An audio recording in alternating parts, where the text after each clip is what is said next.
Welcome back everyone. In this video, I wanted to go through the very basics of looking after a leopard gecko. And when I say basic, I mean basic. This video will be aimed for people who are thinking about getting a leopard gecko. And if you're one of those people, you might not be at the stage of browsing for vivariums, heating systems, or different substrates. But instead, you might want to know what it's like to own a leopard gecko. How much time does it take to care for one? What are the pros and cons of having the responsibility of a pet reptile? So I just want to go through a small list of the very basics of looking after a leopard gecko. Point 1. Interacting. Most people get pets because they love animals and they want to interact with them, and leopard geckos are amazing to spend time with. They are surprisingly expressive, and once you've developed a close bond with them, they seem to be more than happy to spend time with you. But it does take time, especially if you get a baby. They can be very skittish and nervous at first, and they have very different schedules to us. Sometimes they'll be up extremely early in the morning or just before night. You have to be patient and, most importantly, persistent. Point 2. Feeding. Leopard geckos are insectivores.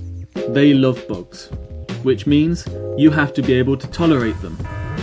You'll have to think about where you're going to store them. They come in large boxes, maybe with 20 different bugs inside. You have to think about when you're going to feed them. Or is it going to be crickets, mealworms, locusts, or dubia roaches? And another thing to consider is that the insects are very good at escaping. So you will have to get used to trying to catch them quickly. Thankfully, leopard geckos can be very food responsive. It means that's easier for you to train them. If they see a bug in front of them, they will try and grab it. Which sort of goes back to interacting with them. You find something that they're interested in, so that they get used to you being around. You will also need to supplement your leopard gecko with some different minerals and vitamins, like calcium. This just makes them stay healthier, in the same way that we need a variety of food sources. They might not be able to get everything that makes them or keeps them healthy from just the insects they eat. Point 3. Your time and your space. Feeding a gecko takes time. Feeding the bugs you will feed to your gecko takes time. Arranging their vivarium takes time.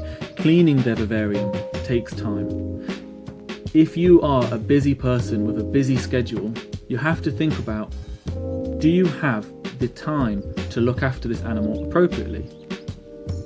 Are you the sort of person that goes on a lot of holidays? If so, who will look after your gecko when you're away? Some exotic or reptile shops might be able to temporarily care for your gecko when you're gone. You'll have to think about where you're going to put your vivarium and all the things that come with it. You're going to need spare bulbs, the plugs for the thermostat, the insects and their food. Leopard geckos are contained inside their vivarium, but there is still so much more needed to keep them healthy and happy that will have to be stored somewhere close by.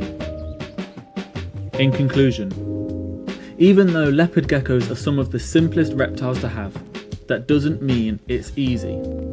Owning a gecko means you're responsible for its health and well-being. I'm not saying this to put you off from getting one. I love having Chusey, and I wish I was in the position not just to have more geckos, but a variety of reptiles.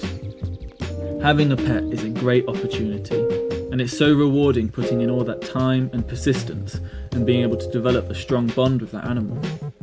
I love seeing how Chusey reacts differently, how she seemingly smiles after eating a big meal, how she'll lick a wet surface rather than drinking from a water bowl, how she closes one eye and keeps the other open so she knows what's going on around her, or when she hunts she'll wave her tail like a serpent.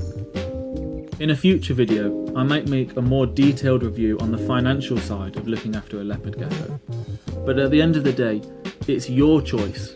You know what position you're in, if you have the time and availability and the resources to look after one of these animals. Thank you for all the support throughout 2025. It was great to see what worked and what didn't work in the first year of making content for YouTube. And as always, I really appreciate the feedback in the comment section.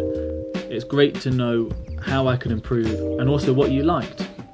So thank you again for all that you have done, and hopefully I'll be able to get into a more regular routine shortly.